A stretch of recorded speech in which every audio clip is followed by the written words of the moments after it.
नमस्कार, मेरा नाम है आशीष जायसवाल। आज लाइट जो है वो थोड़ी सी कम है क्योंकि बल्ब शायद खराब है। तो कॉपरेट कर सकते हैं, रोज सुनते हैं चीजों को। कहते हैं कि जिस चीज से प्यार हो जाए वो किस भी कंडीशन में हो वो हम लोग देख सकते हैं, उसको सुन सकते हैं, जी सकते हैं।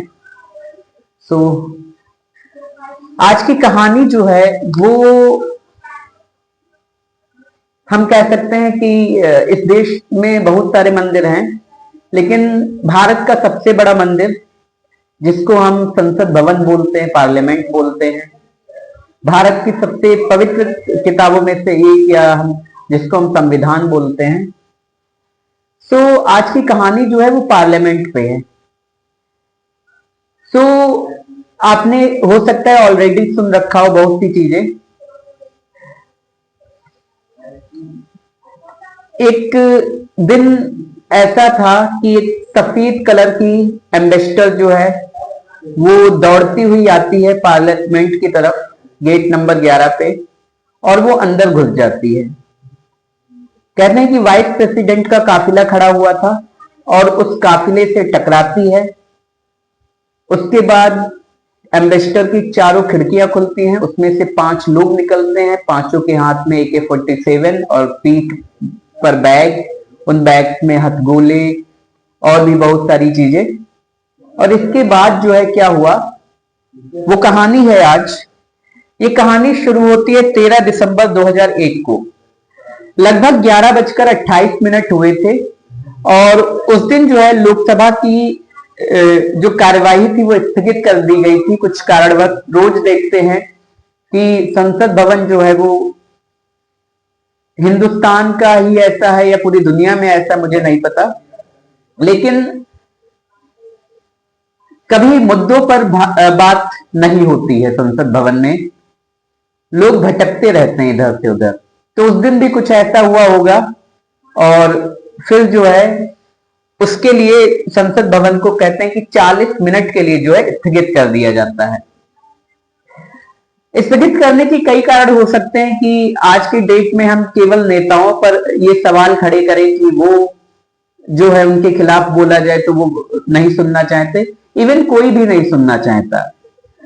अगर आप के खिलाफ कोई बोले और आप नहीं सुन पा रहे तो ये उम्मीद मत करिए कि आपका नेता जो है वो जब आप उसके खिलाफ बोलेंगे तो वो सुनेगा। क्यों सुनेगा?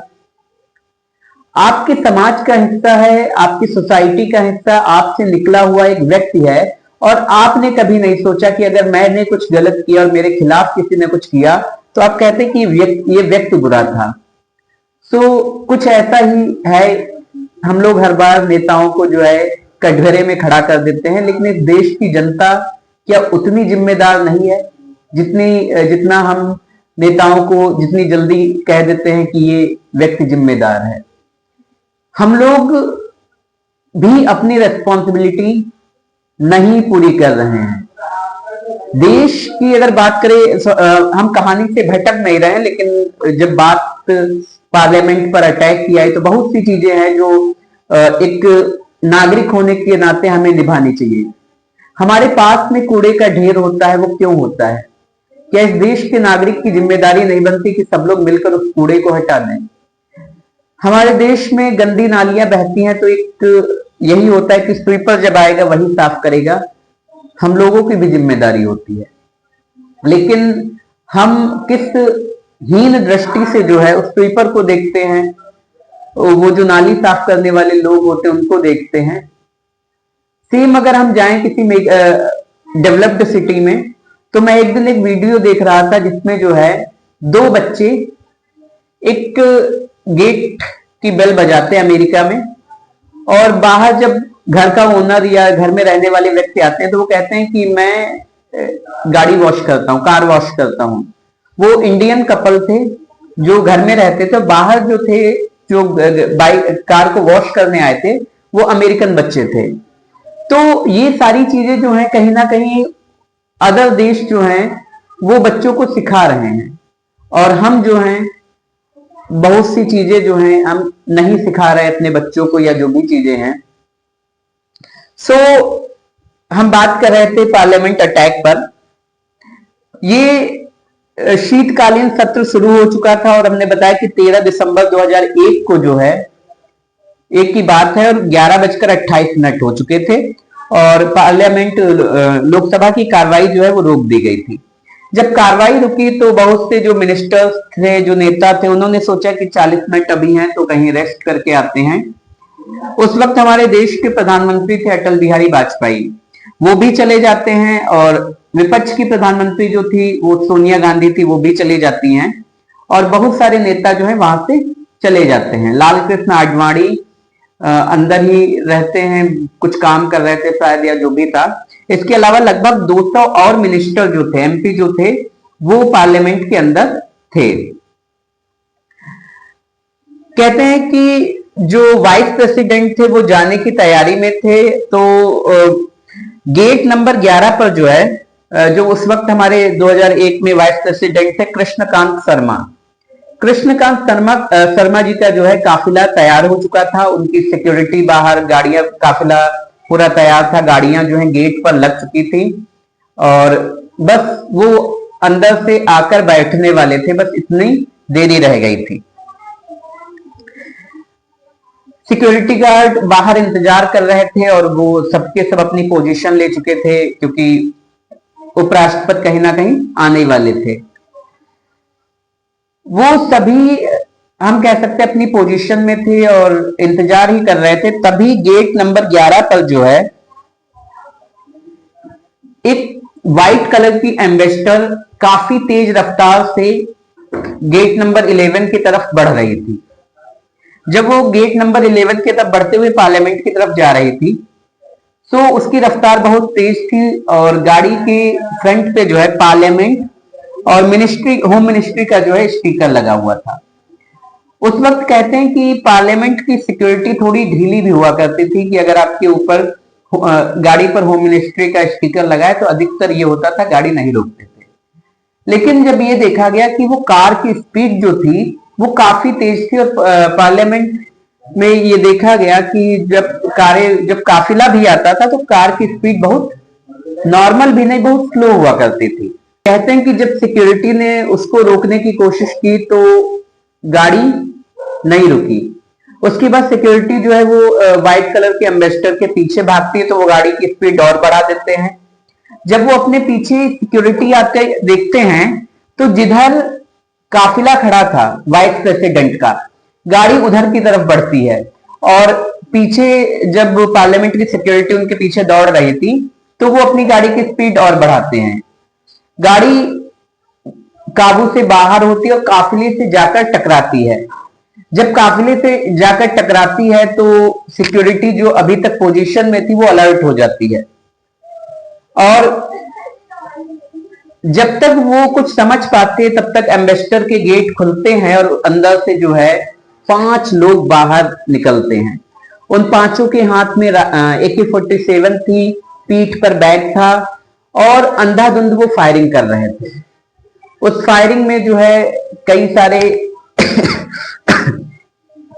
सिक्योरिटी गार्ड्स जो थे वो घायल हो जाते हैं।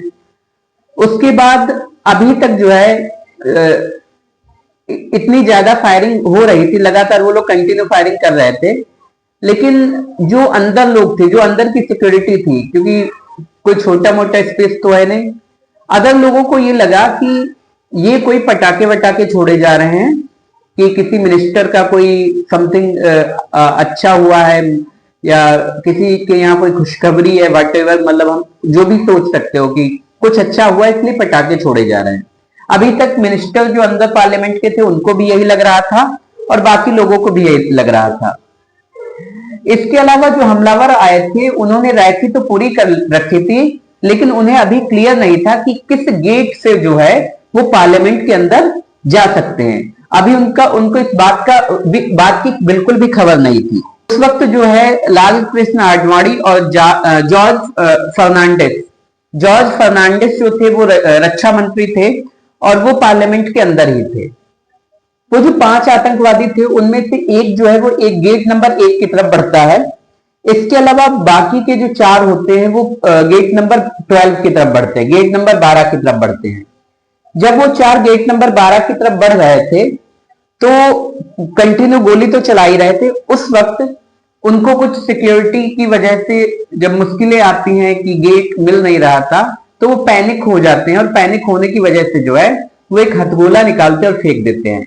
जब इस हथगोले का धमाका होता है तब सारी सिक्योरिटी अलर्ट पर आती है और पार्लियामेंट के जितने गेट होते हैं वहां पर हम कह सकते हैं कि तब तक आर्मी को भी सूचना दे दी गई थी, आईटीबीपी को भी सूचना दे दी गई थी। इसके अलावा जो वहां की स्पेशल दिल्ली पुलिस है उसको सूचना मिल चुकी थी, एनएसजी को सूचना मिल चुकी थी, बम स्क्वाड को सूचना मिल चुकी थी। मतलब इन सारी एजेंसियों को जानकारी मिल चुकी थी। गेट पर पूरी तरीके से अलर्ट हो चुका था। जब गेट नंबर 1 की तरफ एक आतंकवादी बढ़ रहा था तो बीच में जो गलियारा था उस गलियारे में बताते हैं कि छिपने की कोई जगह नहीं थी। मतलब आप उस गलियारे से होकर ही गेट नंबर 1 तक पहुंच सकते थे। जब वो एक आतंकवादी गलियारे में पहुंचता है तब उस पर जो है उसको घेर कर उस पर गोलियां चलाई जाती हैं और वो जो है गिर जाता, अभी मरता नहीं लेकिन गिर जाता है। कहते हैं कि वो गिर गया था लेकिन पुलिस की अभी भी हिम्मत नहीं हो रही थी कि उस तक जाएं और उसको सर्च करें, क्योंकि उन्हें लग रहा था कि कहीं इसके पास कोई मानव बम ना हो या कोई ऐसी बम ना हो जो फट जाए।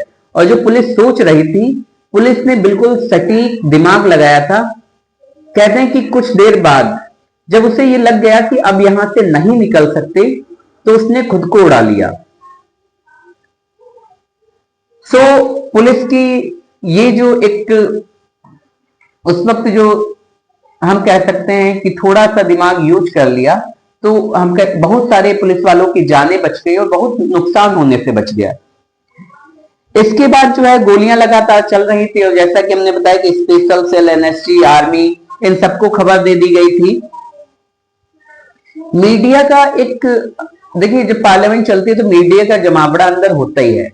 तो मीडिया जो है वो ऑलरेडी अंदर थी, तो अंदर जो भी हो रहा था वो सारी खबरें जो हैं लाइव पता लग रही थी, तुरंत पता लग रही थी और धीरे धीरे देश को भी पता लग गया कि जो अटैक हुआ है वो पार्लियामेंट पर हुआ है। असल में कहते हैं कि वहां पर जो है एक पुलिस स्टेशन भी है जिसका नाम है पार्लियामेंट पुलिस स्ट्रीट स्टेशन। तो कई बार तो लोग कंफ्यूज हो गए कि जो अटैक हुआ है वो पार्लियामेंट पर हुआ है या पार्लियामेंट जो स्ट्रीट पुलिस स्टेशन है वहां हुआ है। कहते हैं कि जब आतंकवादी जो एक तो मर गया था जो कि 1 नंबर गेट की तरफ बढ़ रहा था, उसके अलावा जो 4 बचे थे जो 12 नंबर गेट की तरफ दौड़ रहे थे वो अब धीरे धीरे और ज्यादा पैनिक हो रहे थे, तो वो इधर उधर गोली चला रहे थे। उसी वक्त एक और आतंकवादी जो है वो एक सिक्योरिटी के निशाने पर आ जाता है और वो भी मारा जाता है। इसके बाद जब ये देखते हैं कि इनका एक और भी साथी मारा गया तो ये गेट नंबर 12 से गेट नंबर 9 की तरफ दौड़ते हैं। अब देखिए 11 से शुरू हुए थे, एक जो है वो 1 नंबर गेट पे जाता है, 2 12 की तरफ जा रहे थे 4, और अब जो है उनमें से एक मार दिया जाता है तो ये गेट नंबर 9 की तरफ बढ़ते हैं। अब गेट नंबर 9 की तरफ जब ये बढ़ रहे थे यहीं पे उनका जो है आखिरी समय आ गया था, क्योंकि गेट नंबर 9 पर जो है आर्मी, एनएसजी और बाकी जो पैरा कमांडो, अर्धसैनिक बल और दिल्ली पुलिस की स्पेशल फोर्स सबके सब वहां पे तैनात थे। और जब ये गेट नंबर 9 की तरफ बढ़ते हैं तो वहीं पर इनको घेर लिया जाता है और वहीं पर इनको शूट कर दिया जाता है। कहते हैं कि 12:10 पर यह ऑपरेशन खत्म हो जाता है, लेकिन उसके बाद भी बहुत सारे बम फटते रहते हैं। उसके पीछे कारण क्या था कि लोगों ने जब हथगोले फेंके तो बहुत से हथगोले उस वक्त नहीं दगे, बाद में वो दगे, या बहुत सी चीजें, बहुत से जो हम कह सकते हैं बम इनके पास थे जब डिफ्यूज किए जा रहे थे बम स्क्वाड के द्वारा उस वक्त फट गए। तो जो बाहर मीडिया खड़ा था या जो बाहर के लोग थे उनको लग रहा था कि अभी भी ऑपरेशन चल रहा है, मतलब 1-2 घंटे एक्स्ट्रा जो है डिफ्यूज करने में या बाकी बम फटते रहे। इसके बाद होता क्या है कि ये सारी चीजें तो हो जाती हैं, सारा सर्च ऑपरेशन चलाया जाता है कि अब कोई कहीं पर है तो नहीं, क्योंकि साफ तौर पे मिल गया था कि 5 ही लोग आए थे। लेकिन कहते हैं कि जिस एम्बेसडर से वो लोग आए थे, जब उन पर जब सिक्योरिटी ने उन पर एक्शन लिया तो वो उस एम्बेसडर से निकलना नहीं चाहते थे, वो तो मजबूरी में निकले। और निकलना क्यों नहीं चाहते थे, इसके पीछे भी कारण था। और निकल क्यों गए, इसके भी पीछे कारण था। निकल इसलिए गए क्योंकि उन्हें लगा था कि उनके पास रिमोट है और वो रिमोट से इसको उड़ा देंगे। कहते हैं कि जिस एम्बेसडर से वो लोग आए थे उसमें 30 किलो आरडीएक्स था, और उनका मानना यह था कि अगर कुछ नहीं हो पाएगा तो यही एम्बेसडर जो है पार्लियामेंट में घुसेड़ कर ब्लास्ट कर देंगे। और पूरी प्लानिंग भी थी।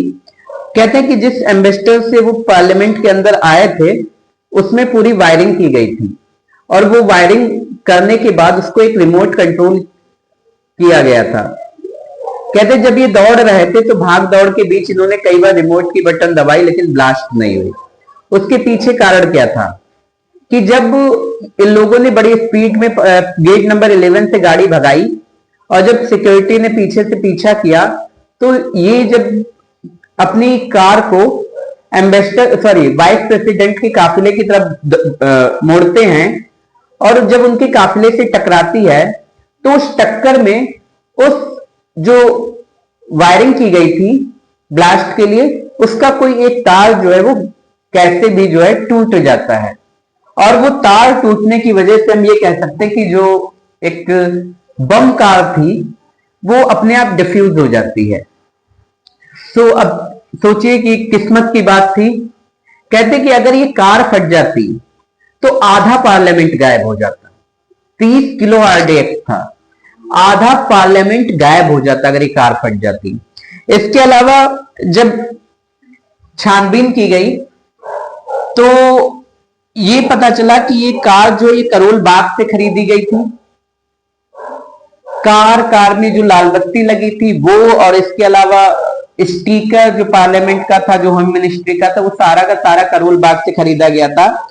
और ये गाड़ी जो थी ये विजय गोयल, एक बहुत बड़े नेता कहते हैं उस वक्त थे, उनके किसी परिचित की थी। उन्होंने जो है करोल बाग में बेच दी थी कुछ समय पहले। उसके बाद इन लोगों ने वहां से गाड़ी खरीदी।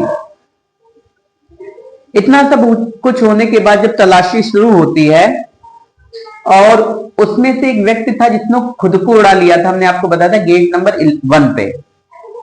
जब ये तलाशी होती है तो उसके पास से जो है एक फोन मिलता है, और उस फोन पे जो है 3 कॉल किए गए थे, रिसीव किए गए थे या कॉल किए गए थे। जब वो 3 कॉल जो किए गए थे, जब उनकी जांच होती है तो पता चलता है कि ये 3 कॉल जो हैं दिल्ली में रहने वाले किसी 3 व्यक्तियों को किए गए थे। उनमें से एक था अफजल गुरु, दूसरा था शौकत, और तीसरा था प्रोफेसर गिलानी। इन तीनों के घर जो है दिल्ली पुलिस की टीमें पहुंचती हैं, और ये नॉर्थ दिल्ली में एक घर था जो कि शौकत का घर था। वहां पर जब ये लोग पुलिस की टीम पहुंचती तो वहां पर केवल 2 लोग मिलते हैं। एक अफ्सा गुरु जो कि शौकत की वाइफ थी और उसका नाम नवजोत था। इसके अलावा प्रोफेसर गिलानी वहां पर मिलते हैं। शौकत और अफजल गुरु जो हैं ये कश्मीर निकल गए थे। अब ये देखा जाता है कि ये लोग जो है जब पुलिस पहुंची है उससे लगभग 2-3-4 घंटे पहले ही निकल चुके हैं कश्मीर। फिर जब बात की जाती है तो प्रोफेसर गिलानी और अफ्सा ये बताते हैं कि अफजल गुरु जो है वो 15 दिसंबर को श्रीनगर के जो फल मंडी है वहां पर किसी तारीख नाम के व्यक्ति से मिलने वाला है और उसको एक लैपटॉप देने वाला है। फिर दिल्ली पुलिस यहां से श्रीनगर की फल मंडी पहुंचती है, वहां पे अपना डेरा जमाती है, इंतजार करती है कि कब तारीख आए उसको भी अरेस्ट किया जाए अफजल गुरु। कहते कि वहां पर अफजल गुरु और शौकत मिलते हैं। तारीख भी आया था, लेकिन उसने इनको जब अरेस्ट करते होते हुए देख लिया तो वहां से खिसक गया। इन तीनों को पकड़ा जाता है, फिर सारी चीजें जो है पूछताछ होती है। कहते हैं कि जो 5 लोग आए थे उनमें से एक का नाम मोहम्मद था और दूसरे का नाम हमजा था। जो गेट नंबर 12 पे एक मार दिया गया था उसका नाम हमजा था, जो गेट नंबर 1 पे मार दिया गया था उसका नाम मोहम्मद था, और जो 3 लोग गेट नंबर 9 पे मारे गए उनका नाम था हैदर, राजा और राणा। इन सबको, इन 5 लोगों को जो है गाजी बाबा ने भेजा था, और गाजी बाबा जो है ये जैसे मोहम्मद का जो कश्मीर में एक नेटवर्क है उसका हेड था इसलिए बोल रहे क्योंकि अब ये नहीं रहा, कश्मीर में ही इसको हमारे सुरक्षा बलों ने मारा था। इसके बाद जो है इन पर मुकदमा चलता है और कहते हैं कि अफजल गुरु को जो है 10 लाख रुपए एक बार दिए गए थे और 25 लाख रुपए जो है एक बार दिए गए थे। मतलब 10 लाख रुपए तो उसको काम करने के लिए दिए गए थे और 25 लाख रुपए दिए गए थे कि जो जरूरी चीजें हैं उनको खरीदने के लिए, जो भी लोगों के रहने वगैरह सारी चीजों के लिए। ये जो अफजल गुरु थे, शौकत थे और प्रोफेसर गिलानी थे, ये तीनों कश्मीर के थे। तो कहीं ना कहीं थोड़ा बहुत घर आना जाना था, आपस में कनेक्शन भी था थोड़ा। आपसा को जो है 5 साल की सजा होती है क्योंकि इसको कुछ थोड़ी बहुत जानकारी थी, लेकिन ये डायरेक्टली या इनडायरेक्टली भी किसी चीज में इन्वॉल्व नहीं थी। प्रोफेसर गिलानी, अफजल गुरु, शौकत, इनको फांसी की सजा होती है। इसके बाद ये लोग हाई कोर्ट में अपील करते हैं तो प्रोफेसर गिलानी को सबूतों के अभाव में बरी कर दिया जाता है। शौकत को 10 साल की सजा होती है और अफजल गुरु को जो है फांसी की सजा होती है।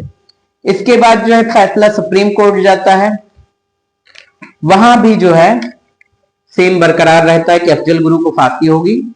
प्रोफेसर गिलानी तो फिर बरी हो गए थे और शौकत को जो 10 साल की सजा हुई थी उसमें कहते हैं कि 9 महीने पहले इसको छोड़ दिया गया था, इसके अच्छे बिहेवियर को लेकर और भी सारी चीजें थी। तो ये कहानी थी पार्लियामेंट की। कई कमेंट्स पढ़ते हैं तो बड़े अजीब से होते हैं कि लोगों की बात है, क्या दिमाग में उनके जहर सा रहता है। वो ऐसे कमेंट्स होते हैं कि हम ऑन द कैमरा बोल भी नहीं सकते। सो ये सारी चीजें होती रहती हैं जब कद बढ़ता है, कोई नेता हो कोई भी हो, तो ये चीजें होती रहती हैं, कोई वो नहीं है। अभी कुछ समय पहले जो है देखा गया था कि जो अफजल गुरु है उनका बेटा शायद डॉक्टर बन चुका है। कुछ समय पहले चर्चा में था वो। अफजल गुरु से जब पूछा गया कि ये सारी चीजें तुमने क्यों की, इससे मुस्लिम बदनाम होते हैं, तो उसने कहा मुझे पैसे की जरूरत थी, पैसे की काफी तंगी थी, तो पैसे के लिए मैंने ये सारी चीजें की। सो ये पार्लियामेंट की कहानी थी।